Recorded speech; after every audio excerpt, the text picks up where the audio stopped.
Tesla is always adding new features to their cars through free over-the-air OTA software updates. And one of the next features to be released will make it easier to keep track of how many miles you have driven since your last tire service. In other words, Tesla also will track your last tire service. Set to be included in the 2023.20 software update, which is still currently undergoing internal testing, is a new feature called Tire Service Mileage that will appear in the Controls menu. With this feature, you can see how many miles it's been since your last tire service, according to a copy of the release notes obtained by a not a Tesla app user. If you're wondering why you need this, Tesla explains further that this feature is useful to keep track of when your tires were last rotated, replaced, or swapped, making it easier to know and remember when to perform next tire service. Of course, this mileage counter will need to be manually reset each time one of the tire services not above are completed, and this can easily be done with the reset button on the settings. However, in the future, I think Tesla will do something like this automatic. The tire service mileage is, of course, not the only mileage tracker available to Tesla owners. Tesla also has the multiple trip counters that can be customized for different users, with one popular use being keeping track of how many miles you have driven on your winter and summer tires. This new feature could replace the use, freeing up another trip counter for whatever you want to keep track of. These trip counters can also be made viewable in the quick access menu on the main screen, but it is unclear if this new counter will also be an option for that menu. Given that Tesla only recently released version 2023.12 to their fleet, it will likely still be several weeks until we see 2023.20 deployed to the fleet, putting a potential release in mid-June depending on where any significant bugs are found during testing. From one side, I think this is convenient for Tesla users, Tesla actually owners, to have these different types of different trip counters. But on the other side, are you happy that the car company that sells you your cars is having so much data about you, or is it time to say goodbye to privacy when it comes to driving? Let me know your thoughts in the comment section below. It will be here to see what you guys think about this. Tesla is doing something unique and peculiar to ensure the safety of their cars during shipping. They have started delivering cars with less range for safety reasons, but here is the strange part. Tesla's message to customers about this change is vague and doesn't provide many details. According to a Reddit user named UW001, Tesla sent an email to customers when their cars was about to be delivered. The email said that due to a new industry policy, the vehicle had to be shipped with a maximum 50% charge. This means that the Model 3 being delivered might have a lower charge than usual when the customer picks it up. To make up for the inconvenience, Tesla offered customers 150 kilometers of free supercharging. This supercharging credit could be redeemed a few days after delivery in the Tesla app. This message from Tesla doesn't explain what the industry standard is or where it applies. However, it seems like this standard is outside the United States because the message uses kilometers instead of miles.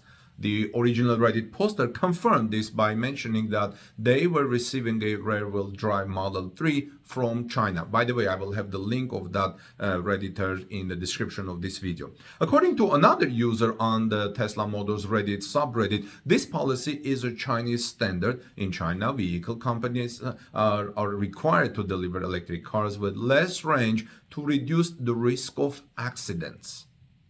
Several websites that provide information about shipping batteries from China state that lithium-ion batteries should be shipped at or below 30% standard of state of charge. This information is based on the standards set by the UN Department of Transportation, specifically in section 38.3. Is anyone familiar with that? I was not. It's worth noting that there might be exceptions to this rule, but they have to be approved by the Chinese government. We're just learning about that, and I'm telling you about that. Let me know your thoughts. Have you ever come across to something like this, friends? Let me know, please, in the comment section below. 2024 Toyota Grand Highlander pricing is shockingly reasonable. All pricing for 2024 Grand Highlander is announced.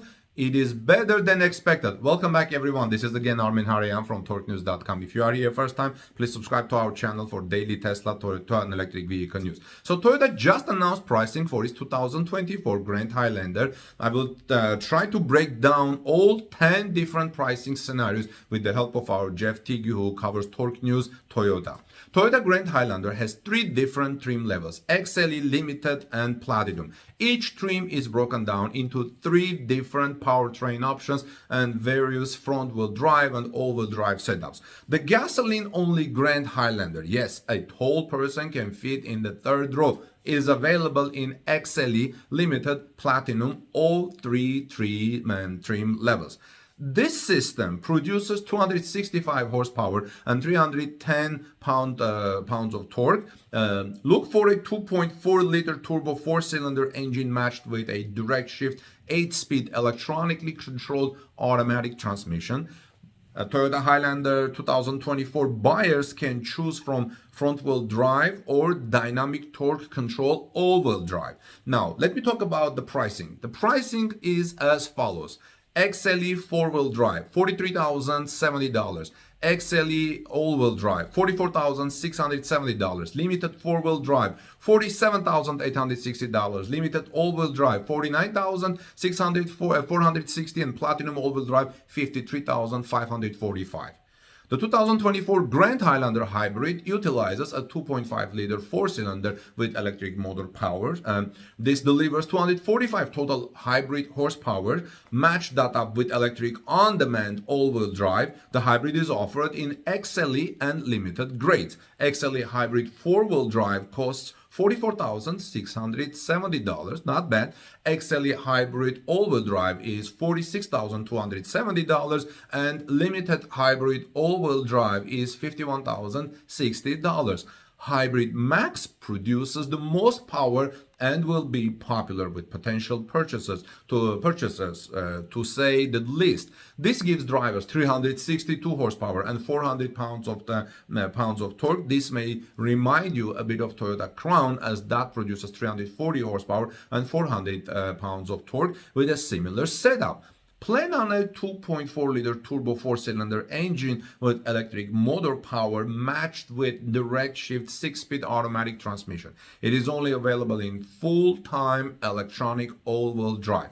Torque News Toyota reporter Jeff Teague was able to test drive this one, the Limited grade, while in Hawaii earlier this month for his Toyota Jeff reviews on his YouTube channel. So he says, I found it to be smooth, comfortable, and spacious and fun to drive with plenty of technology and cool features. So the 2024 Toyota Grand Highlander Hybrid Max comes on both Limited and Platinum trims. Limited Hybrid Max all-wheel drive is $54,040. Platinum Hybrid Max all-wheel drive is $58,125. Time for your Grand Highlander comments, friends. Let me know your thoughts. Do you like the Highlander? What are you expecting 2024? Are you leaning more gasoline or hybrid, or the Hybrid Max? Let me know your thoughts in the comment section below. This is Armin Harayan from torquenews.com.